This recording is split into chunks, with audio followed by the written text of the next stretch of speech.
Sikat. Obrolan psikologi santai tapi tetap serius.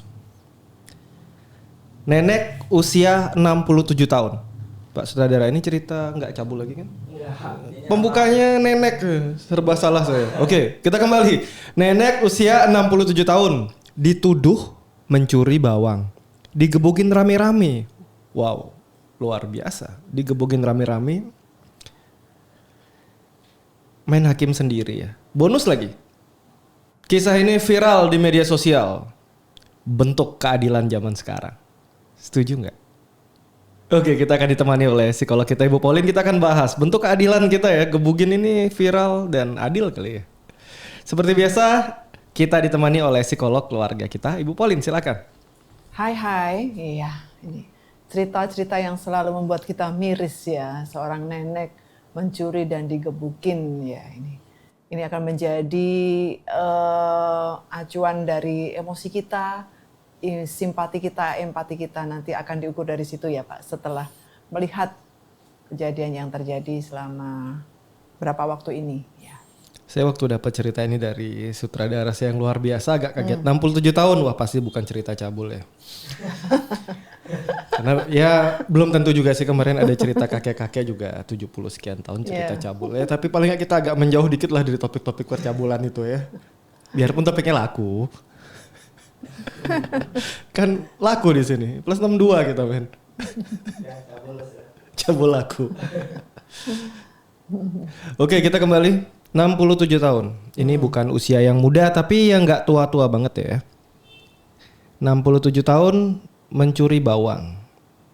Ini bisa jadi hobi baru buat lansia nggak ya Bu? Hobi baru, waduh. Kalau dibilang hobi itu kan sesuatu yang menyenangkan ya. Definisi dari hobi itu adalah sesuatu yang membuat kita senang, yang membuat kita happy melakukan. Tapi pencurian, hobinya mencuri, apakah bisa dimasukkan dalam hobi ya? Nggak bisa ya? Nggak bisa. Atau mungkin bisa jadi visi terakhir sebelum pensiun total gitu. Waduh. Biar ada pencapaian gitu loh, viral. Ada prestasi. Ada prestasi. Sudah tua, istilahnya sudah lansia. Ya, buat apa lagi sih kalau nggak melakukan hal-hal yang membuat orang Kaget. Ya. Berarti mencuri ini nggak bagus ya Bu ya? Nggak bagus lah. Ini sesuatu yang negatif dan ini sudah masuk dalam kriminal ya. Kriminal. Tuh. Berarti kalau mencuri karena lapar, Ya.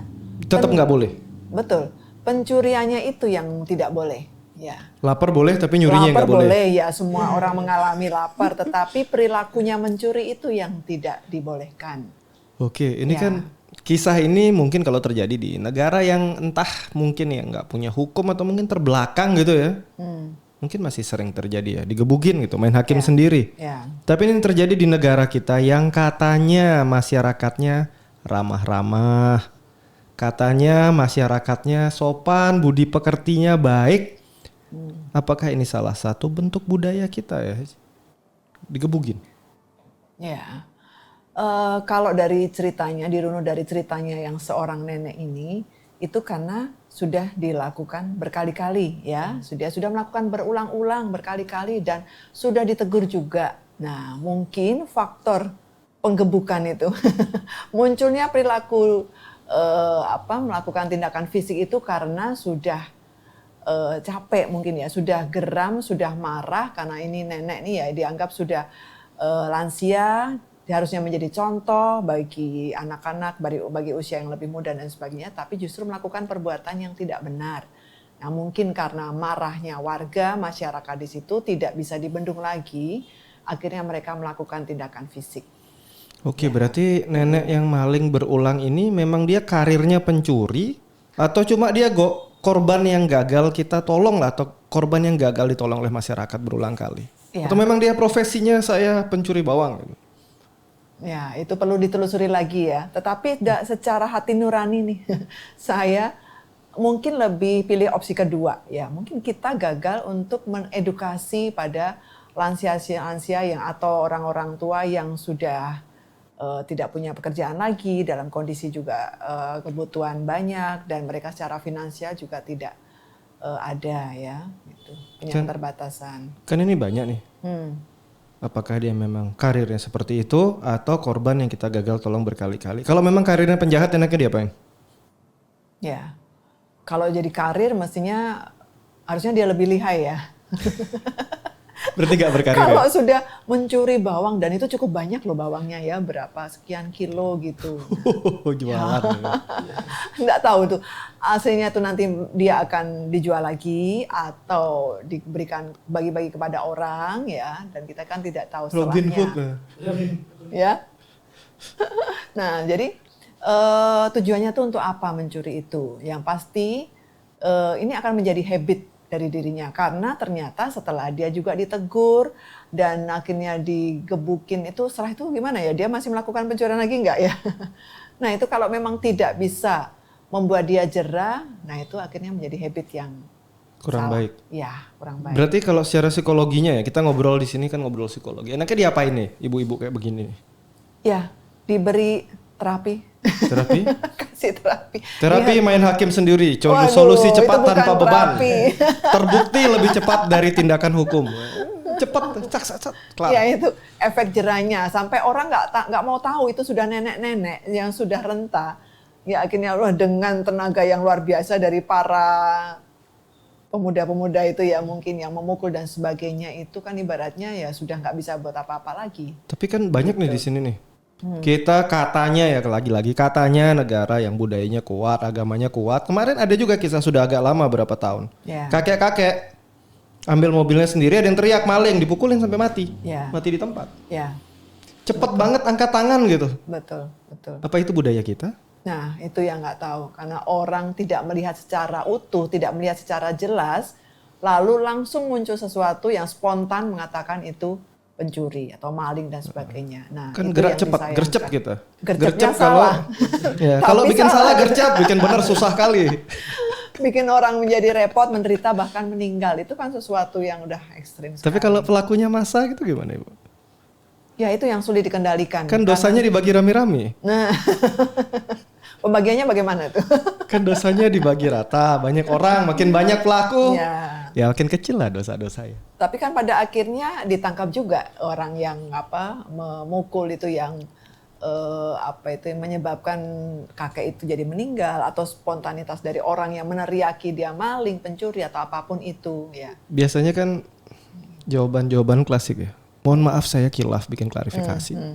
Keluarga memaafkan ya sudah, proses hukum ya sekilas keluar ya. Ya. Berulang lagi. Ya. Nggak ada jerahnya. Kemarin saya dapat cerita dari saudara saya, korban pengeroyokan. Nggak lama berapa hari ngeroyok balik. Memang ya main hakim sendiri itu lebih cepat lah. Memang solusi praktis lah itu. Toh itu kan cuma sebentar kali ya. Kalau main hakim sendiri dipukulin, habis itu sakit sebentar, ya ibaratnya kalau nggak terlalu kenceng mukulnya ya. 2-3 bulan udah sembuh lagi. Nah itu kalau mukul kenceng sampai patah dan sebagainya, itu yang Oke, harus diprihatinkan ya. Kita kembali ya tadi ke Ya. sisi psikologinya ya. Sudah ditolong berkali-kali tapi berulang lagi. Ya. Ini yang nolong biasanya kasus-kasus ini ya. Psikolog turun nggak sih, Bu? Sepertinya nggak deh ke situ. Terus yang nolong siapa? Nah itu ya. Kan Paling-paling- ceritanya sudah ditolong berkali-kali ya. Nolongnya dengan cara apa? Ini kan kita juga harus Betul, benar ya. nggak jelas juga ditolongnya bagaimana, siapa yang menolong, dan mungkin karena di awal-awal ditegur ya, artinya kan mereka masih menghormati ya, masih merasa menaruh hormat, ini deh ditegur dulu aja supaya tidak menyinggung atau apapun gitu. Tetapi mungkin ditegur tidak dicarikan solusi, mungkin ya, sehingga dia melakukan lagi.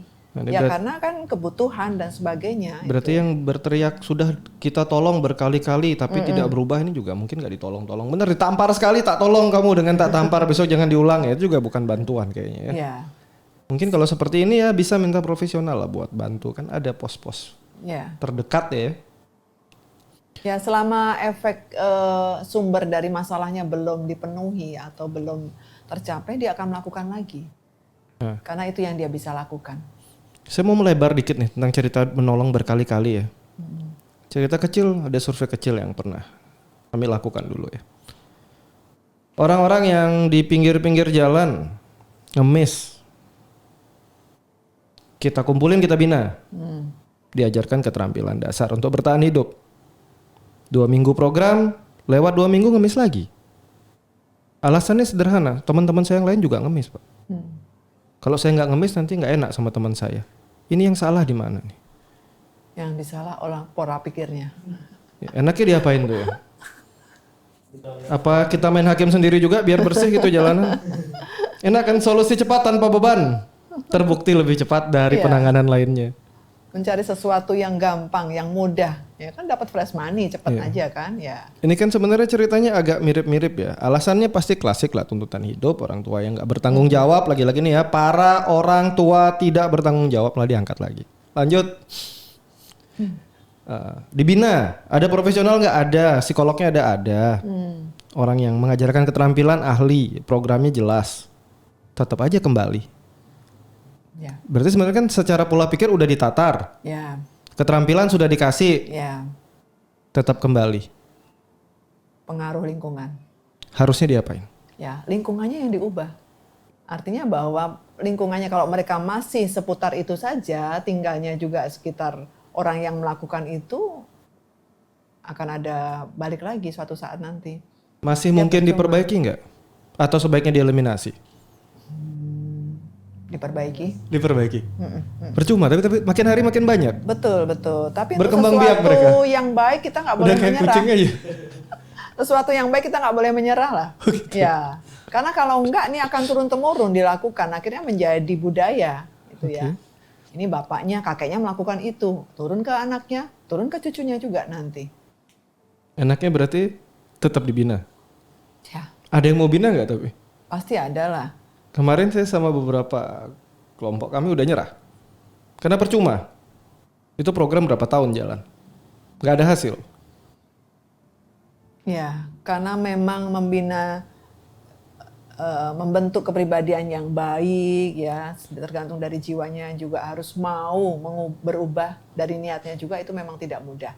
Dan perlu waktu, perlu proses, gitu ya. Nah, perlu kesadaran yang tinggi juga untuk mau dia berbuat baik, berubah menjadi lebih baik, gitu. Atau mungkin solusi Bapak di Jawa Barat itu bagus ya. Masukkan barak militer mungkin bisa berubah, kita butuh yang seperti itu ya. Karena Nah, kita berarti tatar kekerasan dengan ini lagi. halus, bukan kekerasan tapi Bukan disiplin. kekerasan ya, oke. Disiplin ya, karena mungkin mereka berpikir kalau yang melatih dari militer ini akan lebih serem gitu dah untuk anak-anak itu, dan mereka akhirnya terbangun disiplinnya ya. Saya melihat ini sebagai sebuah solusi yang mungkin bisa diterapkan di negara kita ya. Ya. Karena kan dari tahun ke tahun, zaman dulu juga kita dipimpinnya sama militer ya. Kalau kita main lembut-lembutan gitu nanti jadi lelembut anak-anak itu. Percuma. Kita coba berapa tahun program jalan dan hasilnya ya kembali lagi. Ada yang berubah ada, tapi segelintir kecil. Mungkin ya, mungkin saja kompetensi kami yang kurang. Tapi hal seperti ini terjadi. Ini kan mirip sama cerita Ibu tadi. Sudah ditolong berulang-ulang, mungkin cara menolong kami yang salah ya. Ya. Sampai akhirnya memang masih berulang biarpun kita sudah didampingi oleh profesional di bidang-bidang ini. Ya, karena itu kan nggak bisa berdiri sendiri ya. Artinya kita yang memberi pertolongan itu nggak bisa berjuang sendirian. Karena harus ada kerjasama juga dari yang ditolong atau orang-orang terkait ya, yang sebagai sarana di sekitarnya itu. Jadi betul-betul punya tujuan yang sama untuk satu perubahan positif gitu ya. Tetapi kalau yang berjuang ini hanya si penolong saja, dan ini ya semau gue, ya terserah orang mau ngadain acara, kegiatan ya oke-oke aja. Saya ikut aja, yang penting ikut. Tapi habis itu balik lagi, ya kan percuma nanti. Oke. Perlu harus ada perjuangan, effort dari yang ditolong juga. Ada kesadaran untuk mau berubah. Oke. Kita kembali ke case ini tapi kita buat lebih intim gitu ya sama cerita ini. Ya. Bayangkan jika ibu adalah pedagangnya dan ibu itu tiap hari, si nenek itu tiap hari ngambilin barang. Sudah diingatkan dengan halus nggak bisa, mungkin besoknya agak gerak, ya mungkin agak keras dikit lah, tegur, masih diulang. Enaknya diapain? Saya akan memberikan satu kegiatan yang membuat dia merasa dihargai bahwa itu adalah upahnya. Kalau memang itu bawang adalah kebutuhannya, memang kebutuhan yang penting untuk dia ya, saya akan memberikan satu challenge bahwa kamu bisa mengambil bawang saya dengan cuma-cuma asal kamu bisa melakukan ini. Jadi kita tidak menghilangkan kebiasaannya itu, tetapi kita cari challenge yang lain dengan agar dia juga bisa melakukan sesuatu yang positif untuk kita. Jadi Oke, kita diberikan sama-sama kegiatan win-win positif solution ya. ya. Nah ini bisa jadi solusi. Solusi. Berikan sebuah kegiatan mereka juga. Si Betul. nenek kan umurnya udah nggak muda. Mungkin dia butuh hobi itu. Kebetulan Butuh hobi, nemunya hobinya ya. ngambilin bawang gitu. Betul. Butuh kegiatan positif Kita juga kasih hobi untuk baru. menunjang kehidupannya. Mungkin malah bukan bawang lagi ya. Mungkin ada hal lain, kebutuhan Ikan. lain ya. Ya. Beralih mencuri ikan. Kasih pancing. Oke, berarti kita perlu memberikan. Nah ini yang punya orang-orang dekat. Mungkin yang nggak semua yang berkasus, yang nggak berkasus juga ya. Para lansia ini kan kadang bosan di rumah ya. Ya. Kan kita punya lagi-lagi budaya ya. Ini para anak ya. Ini pesan kecil buat para anak yang hobi mempensiunkan orang tuanya, hati-hati. Orang tua kalian jadi nggak punya hobi. Di banyak negara-negara lain yang maju ya, orang tua itu dikasih pekerjaan yang ringan. Untuk apa? Mereka berkegiatan, nggak gampang pikun, dan mereka punya penghargaan diri. Betul. Karena kalau kalian, saya mau pensiunkan orang tua saya, bangga orang tuanya nggak karuan di rumah. Stressing juga, biasa aktif jadi nggak aktif. Ya kalau kalian udah kasih cucu, banyak yang belum kasih cucu kok. Udah nggak ada kegiatan. Dan ini jadi bahaya kadang-kadang. Nggak punya hobi, bikin hobi baru kalau hobinya bagus. Kalau kayak tadi kan gawat juga hobi ini. Oke, kita sekarang lihat dari sudut pandang yang lain ya. Tadi kalau kita jadi pedagangnya. Pedagangnya, oke. Iya, untuk para pedagang yang punya hati yang sebesar malaikat lah, kasih dia kegiatan. Kalau dibalik pelakunya itu orang tua kita sendiri. Kira-kira respon kita seperti apa? Ya, yang pertama kita akan menjaga orang tua itu untuk tidak terlalu banyak bepergian sendiri dan kita bisa ngobrol dengan dia, komunikasikan apa tujuan dari pencurian itu, dia melakukan pencurian itu. Kalau memang dia kesepian, kalau memang dia butuh ada suatu penghasilan dan sebagainya. Nah dari situ kan kita bisa tahu jadinya ya. Oke, lalu kita mencoba mencarikan solusi supaya perilaku mencurinya itu menjadi hilang. Gitu. Ya, karena kan bagaimanapun ya sebagai anak kita jadi malu kan ya. Orang tua kita lalu sering dikatakan pencuri dan sebagainya, bahkan akhirnya sampai digebukin kayak gitu. Ya bagaimanapun orang tua kita sejelek-jeleknya kan tetap kita harus bela dalam arti bahwa kita lindungi dulu, lalu kita ajak ngobrol untuk ditanya kira-kira apa sih yang menjadi tujuannya dari perilakunya tersebut, lalu kita carikan solusi bersama. Misalnya apa? Gitu. Cari kegiatan yang positif ya, yang juga mungkin bisa menghasilkan uang juga sehingga perilakunya tuh lama-lama bisa hilang. Oke, ini menarik ya. Sekali lagi memberikan kegiatan positif karena saya keinget itu ya. Biarpun mungkin kelakuannya mungkin ya nenek-nenek nih agak keterlaluan gitu kali ya. Tapi untuk mukul itu berpikirnya mungkin saya agak keras. Tapi karena saya tidak di lokasi ya, tidak mengalami tekanan-tekanan yang dilakukan oleh oleh seorang lansia ini, tapi kalau kita jernih ya kita pernah jadi cucu ya, kita pernah jadi anak gitu ya. Kalau orang terdekat kita yang melakukan itu kan, daripada kita cepat teriak pukulin gitu kan, mungkin kita bisa berpikir solusi. Biarpun jujur ya, memberikan solusi sama orang lain yang kita nggak kenal, mungkin kita mesti memberi keluar daripada kita mendapat sesuatu.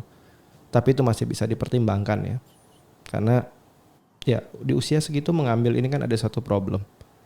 Ya kan, dan problem ini nggak selesai dengan kalian pukulin gitu, ya kan. Dan besok mungkin akan ada orang-orang lain yang agak lebih muda dikit, saat kalian pukul kalian dipukul balik. Ini banyak. Betul. Jadi nggak ada salahnya mencari solusi-solusi yang mungkin nggak langsung main pukul ya. Apalagi ini berita langsung jadi viral ya. Jempolnya banyak, pukulin terus. Nah itu ada komen-komen begitu. Biar nggak kebiasaan. Nah. Apa budaya kita punya budaya baru kali ya? Masyarakat kita mungkin benci lansia ya, karena lansia ini cuma jadi beban makin hari. Setuju nggak ya? Enggak sih, mungkin karena nggak bermanfaat juga mungkin ya lansia. Enaknya ya kasih main hakim sendiri loh. Iya, ya budayanya itu untuk mukul dan sebagainya mungkin sudah lama, sudah biasa ya. Tetapi yang kita soroti di sini yang diberi pemukulan itu adalah seorang lansia. Kan hukum tidak mengenal usia. Betul.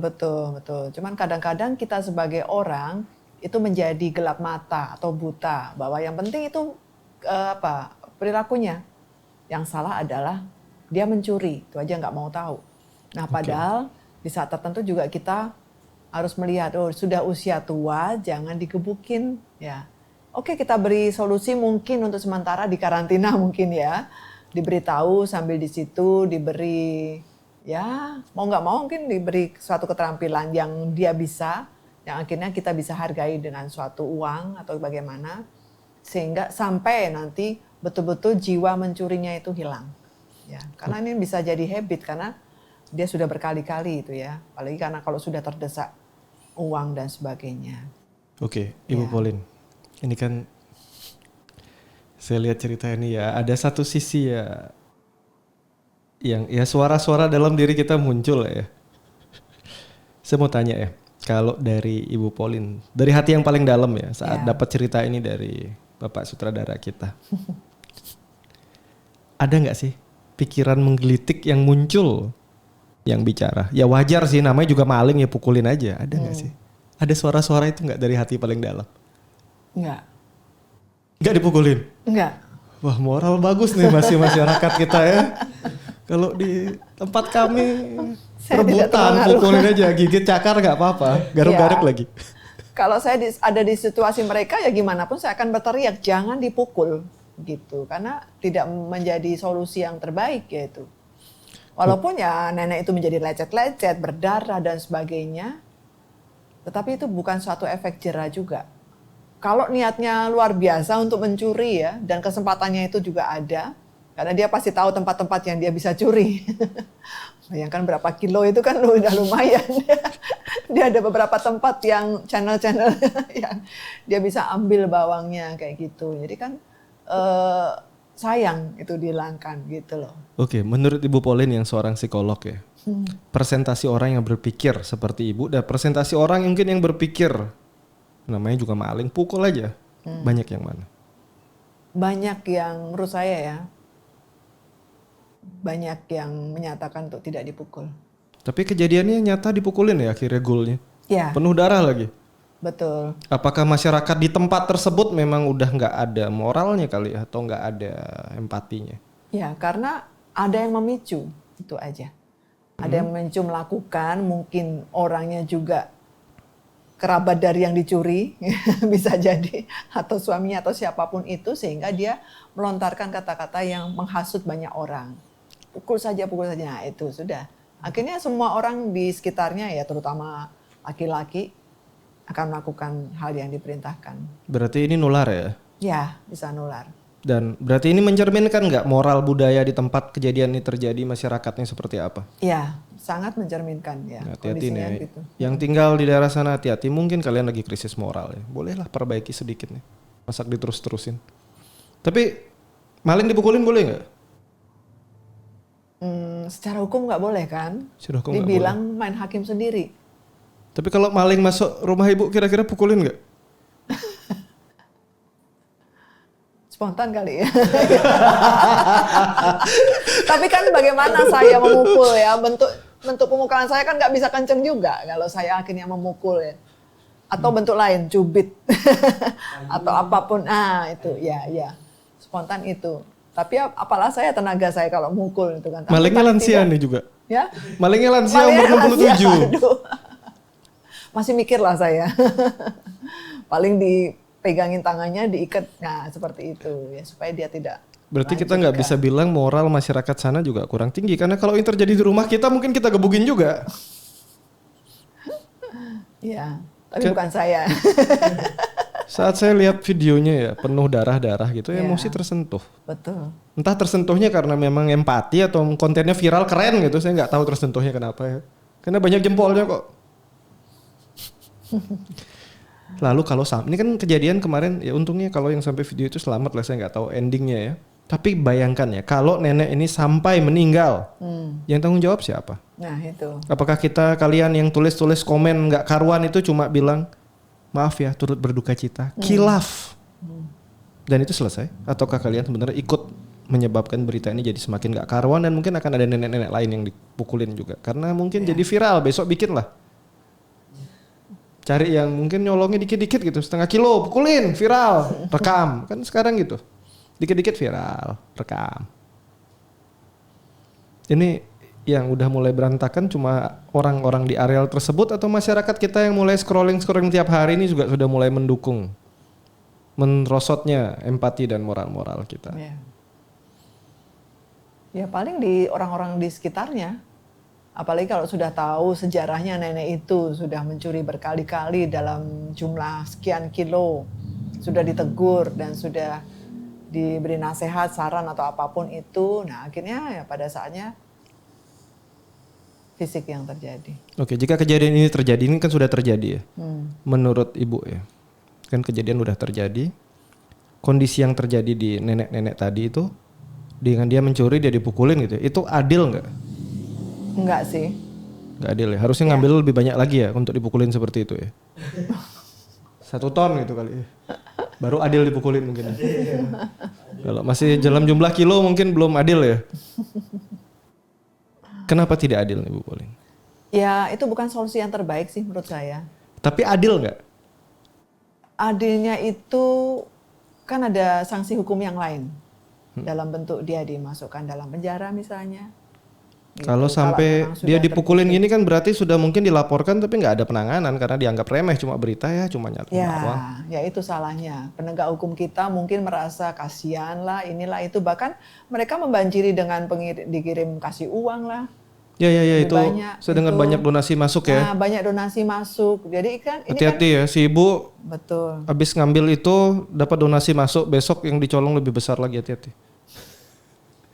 1 ton mungkin. Ya. Berarti ini termasuk tidak adil. Oleh karena tidak adil, masyarakat kita, netizen kita berusaha menyeimbangkan keadilan ini dengan memberikan donasi. Karena enggak kegiatan juga yang dilakukan masyarakat kan terlalu kejam itu, katanya dipukulin kasihan nenek. Ya sudah, biar nenek ini merasa mendapat keadilan, kita sumbang dia. Itu juga bukan solusi yang terbaik menurut saya. Salah juga ya. Yang satu sisi secara fisik kena, tapi satu sisi diberi pelimpahan harta gitu. Berarti, ya walaupun memang dia mencari ya, pasti dia mencuri bawang itu untuk dia jual dan untuk menutupi kebutuhannya. Tapi bukan itu solusinya. Berarti tidak adil?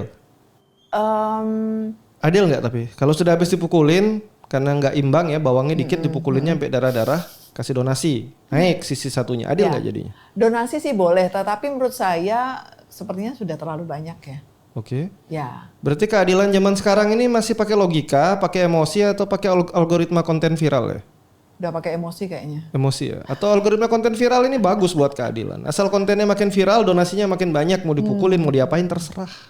Tapi sampai kapan orang akan berikan donasi? Sedangkan mungkin di sekitarnya juga masih banyak orang susah yang betul-betul diberi bantuan. Nah, ini hanya karena dia mencuri kan, karena yang susah itu belum belajar algoritma konten viral. Jadi nggak dapat keadilan. Makin kalian pinter bikin konten viral, makin adil hidup kalian. Gitu kali ya. Dan itu akan memberikan cemburuan sosial juga. Makanya apakah yang orang susah benar-benar susah dengan berjuang dan mencari pekerjaan dengan betul yang halal, apakah harus mencuri juga supaya dapat donasi? Nah, kalau dia membutuhkan donasi nggak harus mencuri, tapi bisa jadi alternatif lah ya. Betul. Karena cepat viralnya. Cepat viralnya dan yang bikin viral ya masyarakat kita sendiri kok. Ya.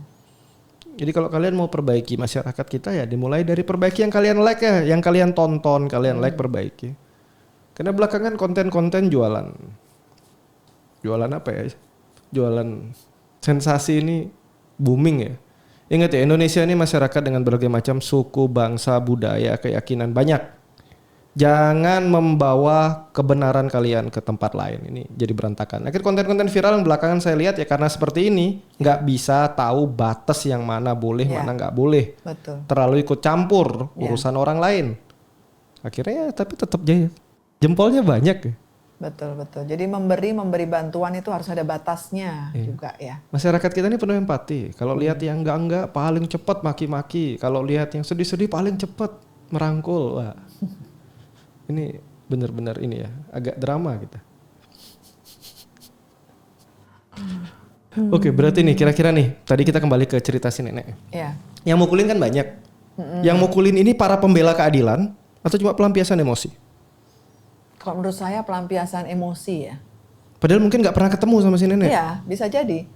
Justru itu pemicunya adalah ada yang menghasut itu tadi. luar biasanya. Nah, yang maksud itu siapa? Yang pertama bisa jadi orang yang merasa dirugikan karena bawangnya sering dicuri. Dia saking kesalnya dia marah, melontarkan kata-kata itu. Lalu orang sekitarnya terhasut. Ya siapapun yang dia nggak bisa ngontrol, mengendalikan emosinya, lalu gampang terpancing, walaupun dia nggak kenal. Oke, kita sekarang coba melihat ya dari sudut pandang si nenek yang mencuri ini ya. Kita nggak tahu nih alasan dia apa ya. Ya. Lu paling kira-kira ya seorang lansia yang mungkin anak-anak udah nggak peduli sama dia. Tujuan hidup mungkin juga udah nggak ada lah. Ngerasa hidupnya sudah nggak ada arti lah. Ya. Dan masyarakat cuma bisa nyala-nyalain ngata-ngatain dia. Ya. Mungkin nggak mencuri bawang ini salah satu bentuk eksistensi dia. Ya. Pencarian dia untuk membuktikan keberadaan dia sebagai seorang individu. Bisa salah satunya ya, tapi itu nomor sekian menurut saya ya. Karena yang pertama pastinya tujuan utamanya adalah menghidupi dirinya sendiri. Dengan segala keterbatasannya, dia tidak punya pekerjaan lagi, mungkin keluarga juga tidak bisa mendukung ya. Atau kesepian atau apapun, sudah tidak ada pemasukan. Lalu yang bisa dia lakukan kesempatannya adalah mencuri bawang. Dan kebetulan harga bawang mungkin lagi naik kali ya waktu itu. Ya. Pinter dia nyari sesuatu yang Berarti pinter. nilainya Cerdas tinggi. Oke, kita kembali. Belum tentu bentuk eksistensi, tapi bisa aja memang memenuhi kebutuhan hidup ya. Saya punya satu kalimat pendek ini ya. Saya butuh sekali ini masukan dari Bu Poli. Apakah benar kejahatan lansia bukan soal kriminalitas, tapi soal kita yang gagal menjaga martabat mereka sampai akhir? Benar. Setuju ya? Ya, setuju. Bisa jadi. Ya, bisa jadi karena kita yang nggak bisa aware, care dengan mereka yang para lansia ini, mungkin tidak menyadari karena kita juga terlalu sibuk menghidupi kehidupan kita sendiri, lalu mengesampingkan yang lansia. Lalu pada akhirnya setelah itu terjadi baru kita merasa sadar itu. Nah, bisa jadi kasus ini adalah salah satu bentuk kegagalan kita sebagai masyarakat di negara yang katanya beradab ini untuk menjaga martabat generasi tua kita ya. Ya. Ngomong-ngomong negara beradab, saya punya pertanyaan lagi nih Bu. Kan kita bangsa beradab, setuju ya? Ya. Atau nggak setuju? Setuju. Setuju, oke, berarti beradab semua. Masyarakat Indonesia, masyarakat Masih beradab. ada beradabnya, Ya. nggak semuanya ya. Apakah kita memang bangsa beradab atau sebenarnya manusia yang pintar pura-pura peduli di kolom komentar? Mana yang lebih mencerminkan kita? Kalau menurut saya sebetulnya aslinya tuh manusia tuh kan berkepribadian baik ya, berperilaku baik dan semua. Cuman kadang-kadang di satu sisi mereka ada beberapa orang ya, karena kita tidak bisa pukul rata, yang tidak bisa mengendalikan emosinya, mungkin karena juga tingkat inteligensinya rendah, mungkin juga tidak bisa bersosialisasi, pengaruhnya banyak ya, faktor keluarga, pendidikan, lingkungan dan sebagainya. Nah ini orang-orang ini yang gampang terpicu dengan hal-hal yang negatif jadinya. Kalau dibilang beradab sih untuk hal-hal yang baik ya, sesuatu yang baik mestinya biasanya kan diturunkan terus kan dari kakek nenek menurun dari nenek moyang dan sampai ke kita itu. Sesuatu yang baik pasti diturunkan, tetapi kita juga harus sadar bahwa di sekitar kita juga banyak sesuatu yang tidak baik yang karena pengaruh itu juga sama sebetulnya. Nah, bagaimana seseorang pada saat dia sendirian, nggak ada siapa-siapa, bisa mengendalikan diri itu. Mana yang harus dia pilih, mana yang harus dilakukan. Lakukan yang baik atau yang tidak baik. Disitulah beradabnya kita. Oke, berarti kita masih bangsa beradab lah ya. Bukan yang cuma pura-pura peduli di kolom komentar gitu ya. Ya. Atau kita mungkin lebih banyak belajarlah berbuat baik daripada berkomen baik ya. Betul, Karena berkomen boleh. Nggak ada fungsinya kali ya. Ya, berkomen boleh. Mungkin pada saat itu mengatakan bahwa kasihan nenek-nenek kok digebukin. Ya, tetapi solusinya apa? Nah, Ya, oke, saya mau tanya lagi nih. Lebih penting mana? Sistem hukum atau sistem hati untuk masyarakat kita saat ini? sistem hukum atau sistem hati? Untuk kasus nenek ini ya? Untuk kondisi masyarakat kita saat ini terkait dengan si nenek. Sistem hati ini lebih ke sistem nurani lah. Penting mana sih sebenarnya di masyarakat kita? Kalau saya nurani ya. Nurani ya. Nurani, hati. Karena Hukum hapus saja ya? ya artinya begini. Hukum apa saja? Oh jangan. Saya nggak tahu hukum soalnya ya. Berarti besok kita ganti tuh pelajaran PPKN jadi tutorial main hakim sendiri. Terbukti viral dan memuaskan batin. Nah, Karena bahagia gini, semua. ada beberapa hakim juga yang karena nuraninya, hatinya dan punya rasa empati yang tinggi juga, dia tidak menghukum jadinya. Dia tidak menyetujui bahwa seseorang itu harus dihukum dengan caranya atau aturan secara hukum. Berarti akan lebih penting sekarang untuk kita mengkuliahi dulu hati kita daripada otak kita gitu mungkin ya. Karena percuma kuliah tinggi-tinggi hatinya nggak pernah dikuliahin gitu kali ya. Ya, empati perlu, tetapi kita juga harus memerlukan kesadaran. Kesadaran. Iya, kesadaran dalam pikiran kita, dalam pengetahuan kita. Jadi lebih penting mana nih kembali? Kuliahin otaknya apa hati? Harus seimbang kali ya, gimana Pak Sutradara? Kalau Mr. Bear apa nih? Lebih penting mana nih? Kuliahin otak apa kuliahin hati? Kuliahin hatinya dulu lah. Kuliahin hatinya dulu. Karena kebanyakan udah banyak nih orang-orang pintar Indonesia tapi nggak ada fungsinya. Hatinya nggak ada. Tapi banyak juga sih. Nanti kalau sibuk kuliahin hati ntar melo semua juga ya. Repot juga nggak ada logikanya. Ya, berarti harus seimbang dong Seimbang ya. ya. Ya, berarti harus seimbang. Kalau di tempat-tempat kami di hutan belantara gitu, hati nomor satu lah, pikiran nggak terlalu terpakai. Banyak hati dong di sana. Damai, damai. Damai ya. Karena katanya di tempat kami itu aturan itu adalah sebuah ketidakteraturan yang dipaksakan. Ya, metode bertahan hidup di hutan lah, kembali ke metode bertahan hidup ya. Ya. Oke, kita tadi sudah lihat berbagai macam sudut pandang ya. Kita udah lihat banyak sekali sudut pandang dan walaupun mungkin tindakannya kurang tepat, tapi masyarakat kita luar biasa mencarikan keadilan untuk si nenek ya dengan cara didonasi lah, biar penunjuk adilnya imbang gitu. Diambil 7 kilo, kalau beban pemukulan itu dikilokan mungkin 18 kilo gitu ya. Ada kelebihan mungkin 9 kilo yang dia belum dapat, digantikan dalam bentuk materi donasi yang mengisi 9 kilo biar tetap adil, biar tetap adil. Dimana mungkin ya dari konten like viral mungkin dapat juga masukan lagi. Dan tadi ada sedikit statement kecil yang kita singgung ya.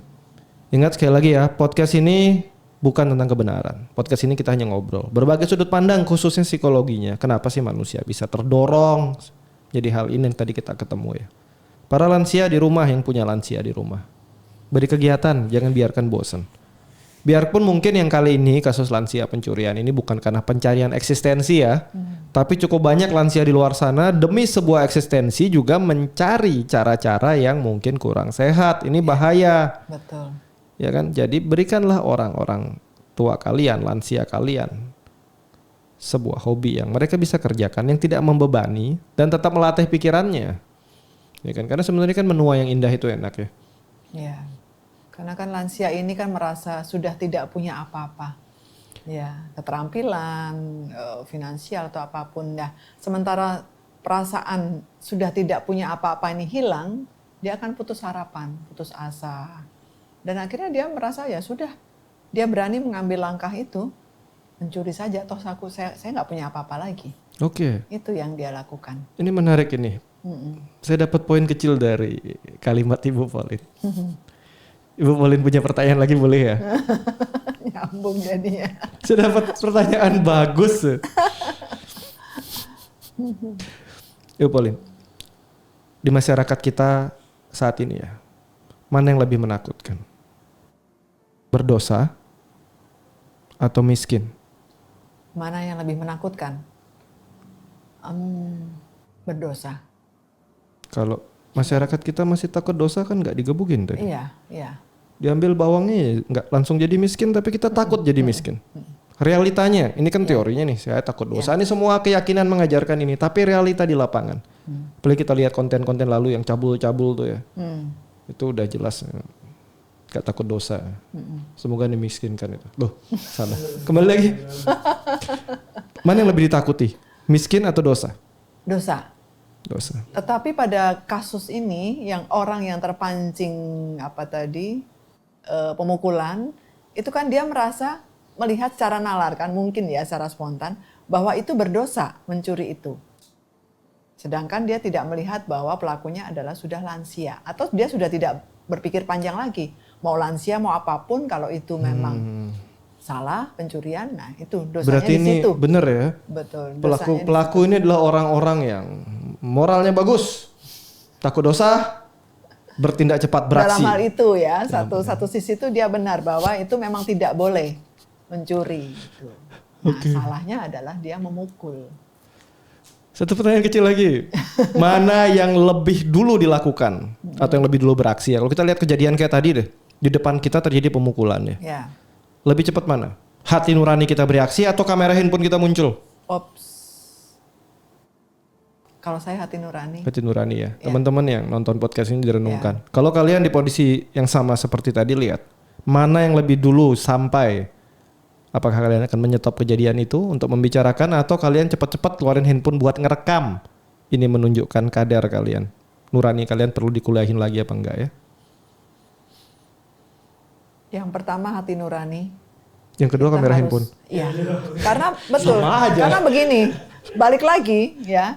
Karena kalau itu terjadi terus dan akhirnya tidak ada solusinya, nah barulah kita melakukan yang kedua. Tapi pernah nggak ya? Ini out of the box sedikit ya. Bisa, ini mungkin nggak ya? Si nenek tadi sebenarnya nyolong bukan karena lapar, bukan karena butuh duit, tapi beliau dikirimkan oleh dirinya untuk ngetes seberapa jahat sih manusia zaman sekarang saat melihat orang nggak berdaya. Dikirim dari planet mana gitu. Iya.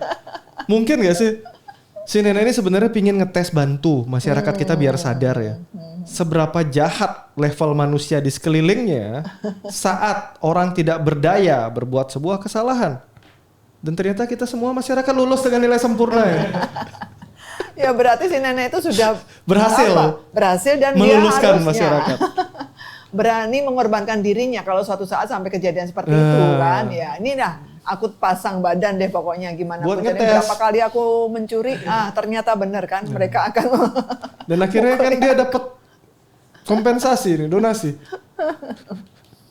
Ya ini hanya omongan-omongan di luar ya. Tapi bisa aja. Bisa aja ya. Ya kalau itu kebetulan ada donasi ya. Kalau enggak kebetulan mungkin alam semesta sudah dia ini babak belur dan sebagainya ya. Ya, memilihkan seorang aktor nenek ini untuk menjadikan sebuah meteran tolak ukur lah kadar nurani Social masyarakat experiment. kita seperti apa. Betul. Oke, kita sudah membahas cukup banyak tentang sisi psikologi, baik dari pelaku, dari korban, ataupun mungkin cerita-cerita sedikit di luar nalar yang mungkin terjadi kayak tadi, mungkin aja si nenek dikirim ya. Podcast ini, harapan kami adalah bisa membuat kita melihat dari banyak sudut pandang. Topik-topik yang kita bahas, pandangan-pandangan kita, baik saya ataupun psikolog di sini, bukanlah pandangan yang 100% benar. Tetapi pandangan-pandangan yang saya harapkan bisa melihat suatu kejadian, suatu momen dari banyak sisi ya. Dari banyak sisi untuk jadi pembelajaran. Ya lumayan lah sedikit menambah masukan-masukan lah daripada scroll-scroll cerita derita gitu ya. Untuk teman-teman di luar sana yang nonton podcast ini, bantu kami subscribe, share. Ingat, like jika setuju, dislike jika kurang setuju sehingga kami bisa berbenah untuk lebih baik. Kasih saran di kolom komentar untuk kemajuan podcast ini. Terima kasih semua. Kita ketemu Siket episode-episode lainnya. Terima kasih. Terima kasih. Bye-bye.